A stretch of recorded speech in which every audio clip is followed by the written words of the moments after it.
Hello and welcome.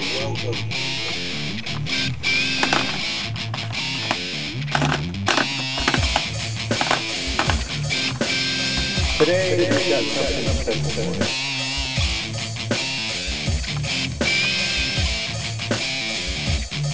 So sit down, stick around, and enjoy.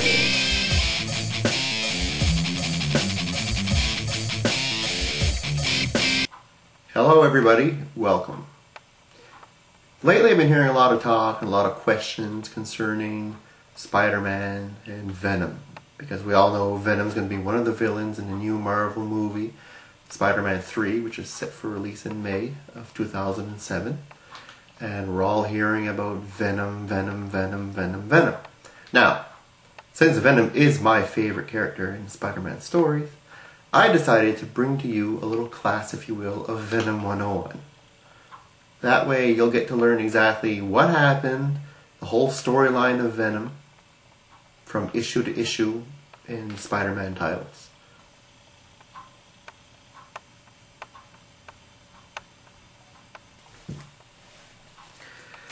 Secret Wars number 8.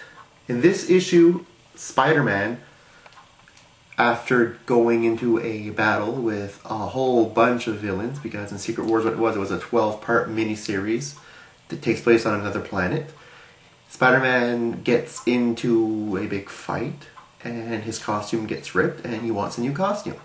So the good guys, Iron Man and them, tell him to go to this machine that they have, think of what he wants, and the costume will come out of the machine. So he goes over, thinks about what he wants, and this black ball comes out.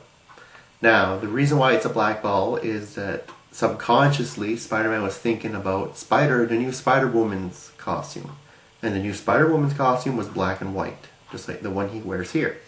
So he thought about that subconsciously, the black ball came out, he picked up the black ball with his hands, and then it started to ooze all down his hands and all down his arm and make this beautiful logo here. So he just thought basically the suit was a costume, a very high-tech costume for another world, but just a costume nonetheless. And it gave him also augmented powers and helped him a lot. Now, and this, by the way, was 1984. Again in 1984, we have Spider-Man's first appearance in the black costume in the Amazing Spider-Man storyline.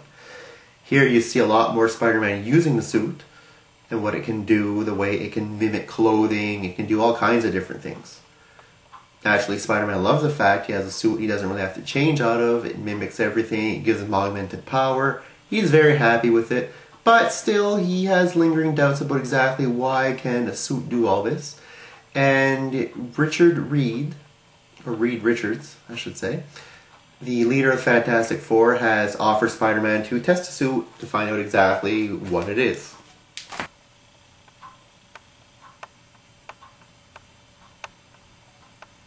That takes us to Amazing 258, in which Reed Richards tests the suit and finds out that the costume is alive. Now the suit fights against Spider-Man to try to get back with him because it wants to permanently bond to him. Now the suit is an alien symbiote and it's not a costume at all. It's just a living organism that wants to perma-band with Spider-Man.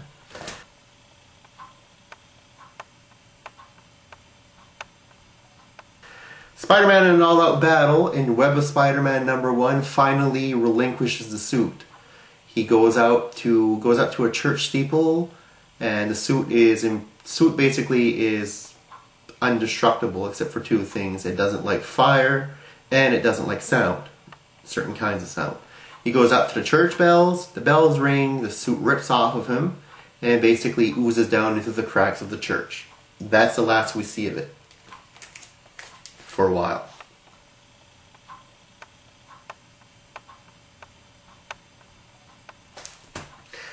We'll flash forward now from 84 to 1986. 2 years later, in Web of Spider-Man number 18, we see the first official cameo of Venom. Although you don't really see him, all you know is you see Spider-Man waiting for the subway, you see a hand come in the back, push, well, that's not Spider-Man, it's Peter Parker.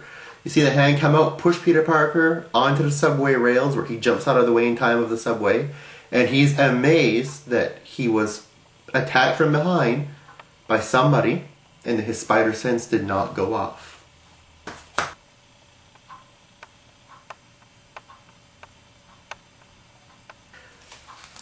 Now, we'll fast forward a little bit longer to 1987. Todd McFarlane begins to draw for Spider-Man.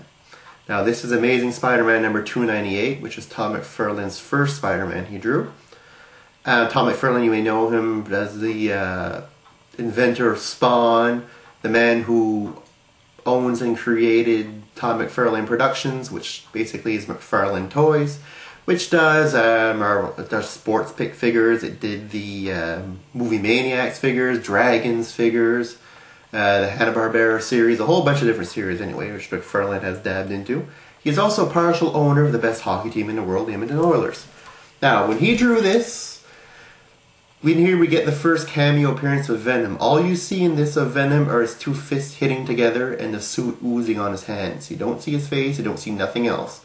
All you know is somebody else has that alien costume on them, but we don't know who it is yet. Amazing Spider-Man 299, the next issue. In this, we see a full appearance of Venom as Venom enters the apartment I should say, of Mary Jane, Spider-Man's wife. As she's there looking on, she thinks it's Peter coming back home, because Peter Parker and Spider-Man still has a black suit. What they did is when they got rid of the symbiote suit, he just did a thread version of it, because he did like the black and white. At this point, Venom comes into the apartment. Mary Jane thinks it's him, thinks it's Venom. He smiles through the costume. You see his teeth. So if you see his teeth through the costume, you know it's not the suit. She knew damn well what it was. She knows it's not Peter. She's scared.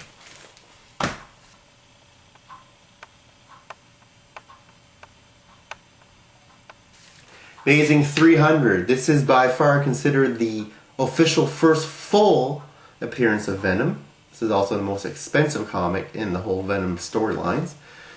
In this, Venom and Spider-Man finally do battle in a double-sized issue. And it is awesome. If you've never read this, you gotta pick this up. Great art, great story, everything. So Venom battles Spider-Man for the first time. We also learn the secret identity of Venom, which is Eddie Brock, a journalist. The reason why Brock is so pissed off after Spider-Man? Well, number one is Eddie Brock was a reporter who did reports on a killer called the Sin Eater. And he basically blamed somebody for being the Sin Eater because that's the leads he got. When Spider-Man caught the real Sin Eater, Brock was laughed upon, fired from his news reporting job. He lost his house, he lost his wife left him, he lost his job, he lost his credibility. He was very angry. He went to a church in order to before trying to commit suicide. He had thought about suicide. He was very Christian, did not like the idea, went to church, tried to repent for his sins. As he was in that church, ironically enough, Spider-Man, who had just done battle with his costume here, with the alien symbiote in web number 1, when the costume went through the cracks of the church, it landed down. And who was inside the church praying? Eddie Brock, the man who hated Spider-Man. So the suit landed on him, bonded to him, and the suit hated Peter Parker and Spider-Man for rejecting it. Brock himself hated Spider-Man for ruining his life, so the two got along quite well. So that's why they formed Venom, and that's why they hate Spider-Man.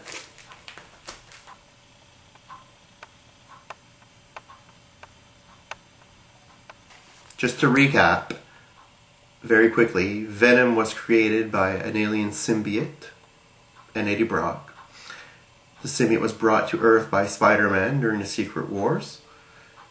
Eddie Brock in the suit despise Spider-Man. Eddie Brock, as Venom, knows everything about Spider-Man because the suit knows everything about Spider-Man.